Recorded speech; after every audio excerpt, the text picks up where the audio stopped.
وہ لوگ جو قرآن کریم کو صرف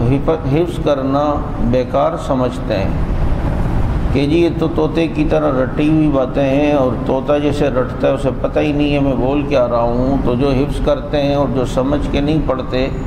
تو ان کی مثال بھی ایسی ہے، تو وہ ایک طبقہ ایسا ہے جو اسے بالکل نعوذ باللہ فضول سمجھتا ہے۔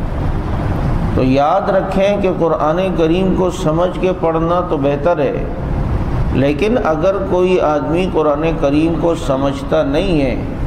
لیکن قرآن کریم کی مطلق صرف تلاوت کرتا ہے تو اجر اس کو بھی ملتا ہے،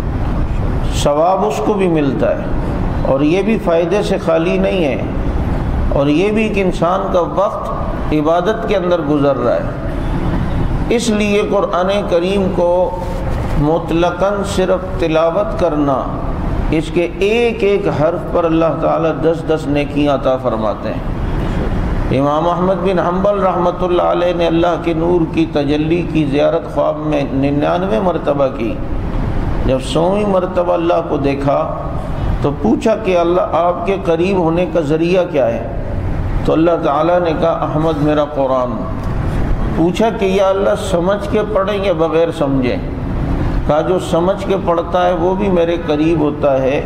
اور جو بغیر سمجھے پڑھے وہ بھی میرے قریب ہوتا ہے۔ دنیا میں کسی نے کوئی کتاب لکھی ہو، کسی کی کتاب ہو،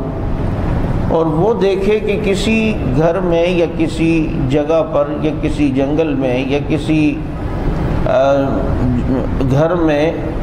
اس کی کتاب کو کوئی پڑھ رہا ہو تو اسے کتنی خوشی ہوتی ہے کہ اس نے میری کتاب کو اہمیت دی، لیکن جو کتاب میں نے لکھی اس کا مطالعہ کر رہا ہے۔ تو دنیا کے کسی خطے میں کوئی اللہ کی کتاب کا مطالعہ کر رہا ہوتا ہے تو اللہ بھی اس سے خوش ہوتے ہیں کہ اس نے میری کتاب کی اہمیت کو جانا اور میری کتاب کی اہمیت کو سمجھا۔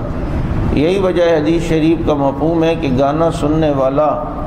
کسی گانا گانے والی کی طرف اتنا متوجہ نہیں ہوتا جتنا اللہ قرآن کریم پڑھنے والے کی طرف متوجہ ہوتے ہیں۔